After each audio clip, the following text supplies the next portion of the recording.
जय श्री जगन्नाथ भाई मैंने सर्वप्रथम गुरुदेव गणपति और जगदम्बा को प्रणाम करी आज आम आस्ट्रो सेशन आरंभ करवा। आस्ट्रो सेशन रे आज आम पढ़िबा ग्रह मानकर शुभाशुभत्व निरूपण।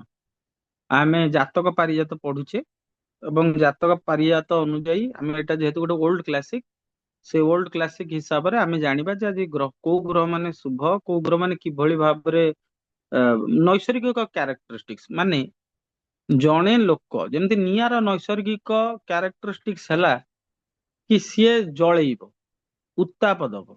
पाणीर नैसर्गिक कैरेक्टरिस्टिक्स हैला सीए शीतलता प्रदान करिवो। सेमती ग्रह मानकर नैसर्गिक बा निजस्व क्वालिटी कौन अछि सेटा को आमे आज जातक पारिजात रु जानिबा एवं पढ़िबा। सर्वप्रथमे कही रखे सूर्य आउ चंद्र होउचंती आलोकदायी ग्रह। सूर्य और चंद्र आलोक प्रदान करନ୍ତି। मंगल बुध गुरु शुक्र और शनि सूर्यालोक पाई आलोकित होइतिबारु एमाने तारा ग्रह। राहु और केतु तम ग्रह। जेमती सत्वरज तम अछि राहु केतु होचंती तम ग्रह।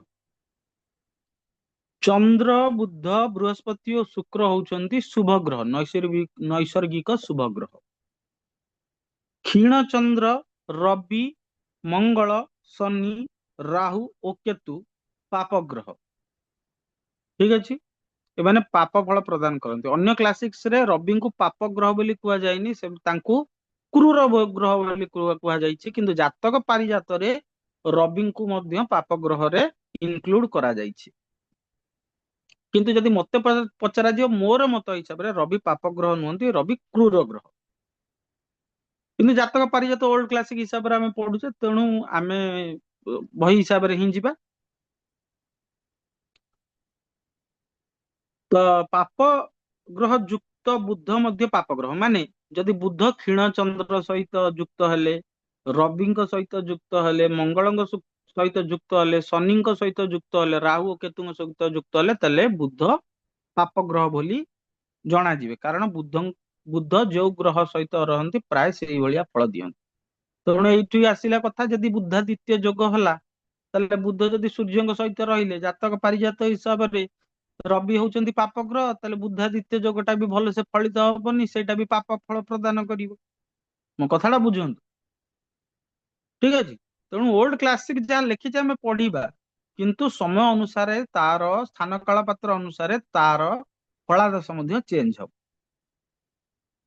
तापरे एमानंक भितर सबुठु विशेष शुभ ग्रह होउचंती बृहस्पति देव एवं शुक्र देव। जो देवगुरु दैत्यगुरु दी जण अछंती बृहस्पति देव और शुक्रदेव से होउचंती बहुत नैसर्गिक बहुत ही भल शुभ ग्रह। एवं जातक पारिजात कहूची शनि और मंगल होउचंती क्रूर ग्रह। ठीक अछि तापरे हमें जानिबा शुक्ल पक्ष प्रतिपदा ठारू दशमी पर्यंत चंद्र मध्यम बळी। शुक्ल पक्ष प्रतिपदा ठारू दशमी शुक्ल पक्ष दशमी पर्यंत चंद्र होउचंती मध्यम बळी। शुक्ल पक्ष एकादशी ठारू कृष्ण पक्ष पंचमी पर्यंत पूर्ण बळी एवं कृष्ण पक्ष षष्ठी ठारू अमावास्या पर्यंत चंद्र होउचंती हीन बळी। तथापि जदि बृहस्पति देव किंबा शुक्र देव चंद्र सहित क्षीण चंद्र सहित युक्त हुअंती तेबे ये मध्य शुभत्व प्राप्त चंद्रंकर शुभत्व मध्य प्राप्त हुए। तेबे आज आम सेशन रे जानिले ग्रह मानकर शुभ शुभत्व जातक पारिजात हिसाब। ठीक अछि तो यही जिनिस गुड़ाक आपण माने बहुत भल से मुंडे रखिबे कारण ये ग्रह मानकर शुभाशुभत्व उपरे ही फलादश गुड़िक निर्भर करे। ठीक अछि मु आपनको दी तीनटा कथा कहि रखे। ग्रह माने गोटिए लोकर विभिन्न प्रकार आइडेंटिटी अछि। गोटे लोक जदि सरकारी चाकरी करछि सी गोटे गवर्नमेंट सर्वेंट ऑफिस रे किंतु घरे से तार कहार बाप कहार भाई कहार पुओ। ठीक अछि ना तेणु सेई भଳି आपण जेतेବେଳେ ग्रह मानकु डिकोड करिवे सेतेବେଳେ आपण देखिबे कि सेटा नैसर्गिक शुभ ग्रह ना नैसर्गिक पाप ग्रह। एबे धर काହାର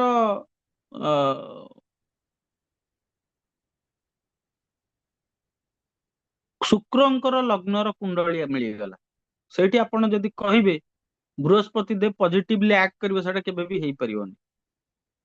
ସେଟା କେବେ ବି ହେଇପାରିବନି। ବୃହସ୍ପତି ଦେବ ନେଗେଟିଭଲି ହିଁ ଆକ୍ଟ କରିବେ ଶୁକ୍ରଙ୍କର କୁଣ୍ଡଳୀରେ। ସେଠି ସ୍ଥାନ କାଳ ପାତ୍ର ହିସାବରେ ବୃହସ୍ପତି ଦେବଙ୍କର କ୍ୟାରେକ୍ଟରିଷ୍ଟିକ୍ସ ଚେଞ୍ଜ ହେଇଯିବ।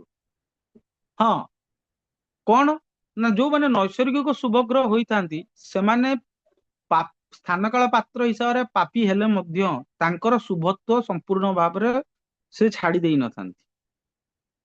ଠିକ ସେଇଭଳି ଯଦି କୌଣସି ପାପଗ୍ରହ ହେଇଗଲା, କୌଣସି ଧର ଶନିଶ୍ଚର ମହାରାଜ ହେଲେ କି ମଙ୍ଗଳଦେବ ହେଲେ, ସେମାନେ ପାପଗ୍ରହ ଶୁଭ ହେଇଗଲେ, ତାହେଲେ ତମେ ଭାବନି ଯେ ସେମାନେ ତାଙ୍କର କ୍ରୁରତା ଏବଂ ପାପତ୍ୱକୁ ତ୍ୟାଗ କରିଦେଲେ ସମ୍ପୂର୍ଣ୍ଣ ଭାବରେ। ତାଙ୍କ ପ୍ରକୃତି ଯାହା, ଯେମିତି ମଣିଷ ତା ପ୍ରକୃତି ଛାଡେନି, ଗ୍ରହ ମାନେ ମଧ୍ୟ ତାଙ୍କର ସେମିତି ପ୍ରକୃତି ଛାଡନ୍ତି ନାହିଁ। ତେଣୁ ଏଇ ସବୁ ଜିନିଷ ଆଜି ଆମେ ବୁଝିଲେ ଜାତକ ପାରିଜାତ ହିସାବରେ।